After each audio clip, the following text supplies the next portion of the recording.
ಕಮಾನ್ mother India. ನನ್ನ ನೋಡಿ ನೀನು ಯಾಕೆ ಹೆದರ್ಕೋಬೇಕು? ನಾನು ಪ್ರದೀಪಂಗೆ ಹೇಳಿದ್ದೆ ಮತ್ತೆ ಅಮ್ಮನ ಕೈ ಕಟ್ಟಾಕಬೇಡ ಅಂತ. ಎಲ್ಲಿ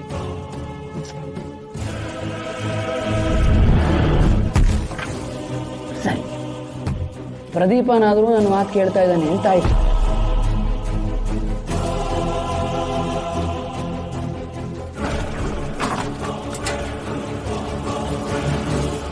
ಸರಿ, ಅದೇನು ಕೆಲಸದ ಮಧ್ಯೆ ನಿನ್ನ ಮಗ ನಿನ್ನ ನೋಡಕ್ಕೆ ಯಾಕೆ ಬಂದಿದ್ದಾನೆ ಅಂತ ಕೇಳಲ್ವಾ? ಫೈನ್, ನಾನೇ ಹೇಳ್ತೀನಿ.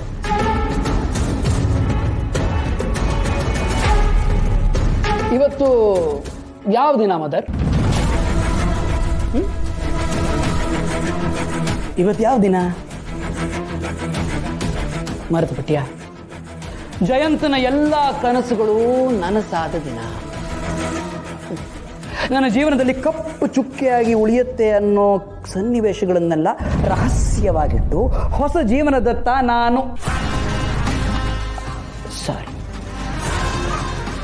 ನಾವು ಹೆಜ್ಜೆ ಇಟ್ಟ ದಿನ.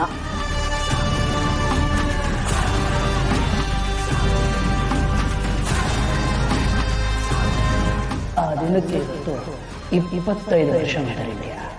ಸಿಲ್ವರ್ ಜೂಬ್ಲಿ ಸೆಲೆಬ್ರೇಟ್ ಮಾಡಬೇಕಲ್ವಾ? ಅದಕ್ಕೆ ಸ್ವೀಟ್ ತಂದಿದ್ದೀನಪ್ಪ, ಅದಕ್ಕೋಸ್ಕರ. ಎಲ್ಲಿ ತಗೋ. ಅರೆ,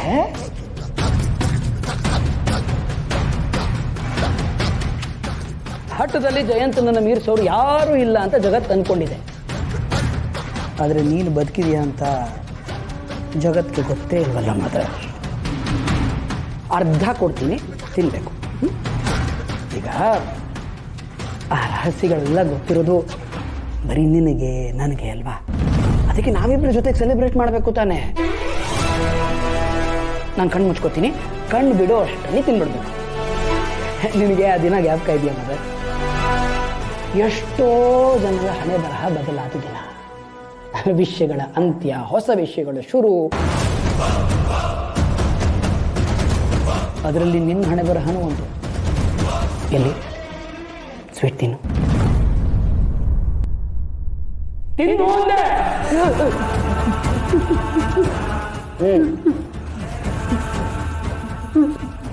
ಕಣ್ಣು ಮುಚ್ಕೊಂಡಿದ್ದಾನೆ ಜಯಂತ, ತಿನ್ನಲ್ಲ.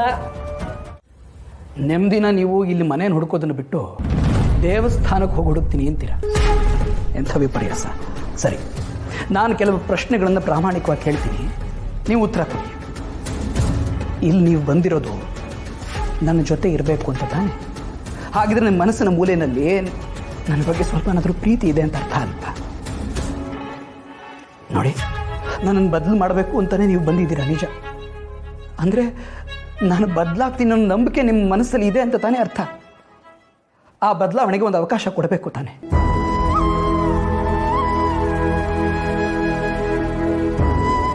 ಸರಿ ಚಿನ್ಮರಿ, ಈ ನಿಮ್ಮ ಮೌನದ ಅರ್ಥ ನನಗಾಗ್ತಾ ಇದೆ. ಸದಾ ನೀವು ಸಂತೋಷವಾಗಿರಬೇಕು, ಖುಷಿಯಾಗಿ ಬಿಡಬೇಕು ಅಂತ ಹಂಬಲಿಸ್ಕೊಂಡಿರೋ ಜೀವ ಇದು. ಆ ನಿಮ್ಮ ಖುಷಿನ ನಿಮ್ಮಿಂದ ಕಿತ್ಕೊಳ್ಳಲ್ಲ. ನಿಮಗೆ ಹೇಗೆ ಬೇಕೋ, ಹೇಗೆ ಸರಿ ಅನ್ಸುತ್ತೋ ಹಾಗೆ ಇರಿ. ಆಯ್ತು. ಚಲ್ವಿ, ಹೆಂಗೆ ಏನು ಬೆಳಿಗ್ಗೆನೆ ಎಲ್ಲಿ ಹೋಗ್ಬಿಟ್ಟಿದ್ರಿ? ತಿಂಡಿನೂ ಮಾಡಿದೆ. ಬನ್ನಿ ತಿಂಡಿ ಮಾಡಿ.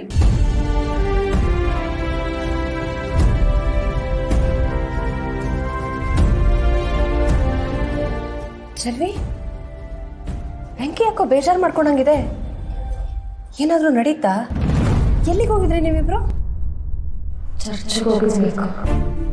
ಓ ಹೌದಲ್ವಾ? ಅತ್ತೆ ನನಗೆ ವಿಚಾರ ಹೇಳಿದ್ರು. ವೆಂಕಿ ತಾಯಿ ಬಗ್ಗೆ ಏನಾದರೂ ಗೊತ್ತಾಯ್ತಾ? ಇಲ್ಲ ಅಕ್ಕ, ಏನೂ ಗೊತ್ತಾಗಿಲ್ಲ. ಅವ್ರಿನ್ನೂ ಬದುಕಿದಾರಾ ಇಲ್ವಾ ಆ ವಿಷಯನೂ ಗೊತ್ತಿಲ್ಲ. ಆದರೆ ವೆಂಕಿಗೆ ಯಾರೋ ಒಂದ್ಕಿತ ಹೇಳಿದ್ರಂತೆ ನಿಮ್ಮಮ್ಮ ಬದುಕಿಲ್ಲಪ್ಪ ಅಂತ. ಆದರೆ ವೆಂಕಿ ಅದನ್ನ ನಂಬಕ್ಕೆ ತಯಾರಾಗಿಲ್ಲ. ಅವ್ರಿಗಿನ್ನೂ ಅವ್ರ ತಾಯಿ ನೆನಪೇ ಕಾಡ್ತೈತೆ. ಹೆತ್ತ ತಾಯಿನ ಯಾರಾದರೂ ಮರೆಯೋಕ್ಕಾಗತ್ತಾ ಚೆಲ್ವಿ? ಚೆಲ್ವಿ, ವೆಂಕಿ ನಿಮ್ಮ ತಾಯಿ ಬಗ್ಗೆ ನಿನ್ನ ಹತ್ರ ಏನಾದರೂ ಹೇಳಿದ್ನಾ? ಕೇಳಿದೆ ಅಕ್ಕ, ಆದರೆ ಅವ್ರು ಏನೂ ಹೇಳಲಿಲ್ಲ. ಆದರೆ ಅವ್ರಿಗೆ ಅವ್ರ ತಾಯಿ ಬಗ್ಗೆ ಸಾನೇ ಪ್ರೀತಿ ಐತೆ. ಅದು ಅವ್ರ ನಡವಳಿಕೆಲೇ ಗೊತ್ತಾಗ್ತೈತೆ. ಹೆತ್ತ ತಾಯಿ ಬಗ್ಗೆ ಪ್ರೀತಿ ಇಲ್ದಿರೋ ಯಾರಾದರೂ ಇರ್ತಾರ? ನಮ್ಮನ್ನು ನೋಡು ಚೆಲ್ವಿ, ಎಷ್ಟು ವರ್ಷ ವೆಂಕಿ ಜೊತೆನೇ ಇದ್ವಿ. ಆದರೂ ವೆಂಕಿ ತಾಯಿ ಬದುಕಿರ್ಬೋದು ಅನ್ನೋ ಯೋಚನೆ ಕೂಡ ನಮ್ಗೆ ಯಾರಿಗೂ ಬರಲೇ ಇಲ್ಲ. ಹೌದಕ್ಕ, ವೆಂಕಿ ಅವ್ರ ತಾಯಿ ಬದುಕಿದ್ರು ವೆಂಕಿನ ಇಷ್ಟು ಚೆನ್ನಾಗಿ ನೋಡ್ಕೋತಿದ್ರೋ ಇಲ್ವೋ. ಆದರೆ ಅತ್ತೆ ಮಾವ ಇಬ್ರು ಅವ್ರ ಹೊಟ್ಟೆಲಿ ಹುಟ್ಟಿರೋ ಮಕ್ಳಿಗಿಂತ ಹೆಚ್ಚಾಗಿ ವೆಂಕಿನ ನೋಡ್ಕೊಂಡವ್ರೆ. ಆದರೂ ಪಾಪ ವೆಂಕಿಗೆ ಅವ್ರ ತಾಯಿ ಅವ್ರ ಜೊತೆಗಿಲ್ಲ ಅಂತ ನೋವು ಮನಸ್ಸಲ್ಲೈತೆ. ಆದರೆ ಅಕ್ಕ, ವೆಂಕಿ ನನಗೊಂದು ಮಾತು ಹೇಳಿದ್ರು. ನಾನು ನೋಡೋಕ್ಕೆ ಥಿಯೇಟ್ ಅವ್ರ ಅಮ್ಮನ ಥರನೇ ಇದ್ದೀನಂತೆ. ನನ್ನ ನೋಡಿದಾಗೆಲ್ಲ ಅವ್ರ ತಾಯಿನೇ ನೆನಪಾಗ್ತಾರಂತೆ.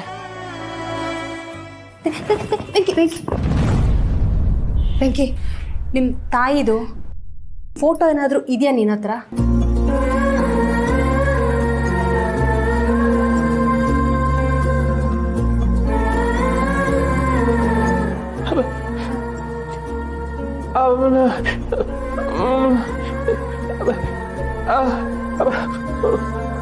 ಫಾದರ್ ಕೊಡ್ತೀನಿ ಅಂತ ಹೇಳಿದಾರ? ವೆಂಕಿ, ಇಷ್ಟು ವರ್ಷ ಆದರೂ ಇನ್ನು ನಿಮ್ಮ ತಾಯಿ ನೆನಪಲ್ಲಿ ನೀನಿದೆಯಲ್ಲ.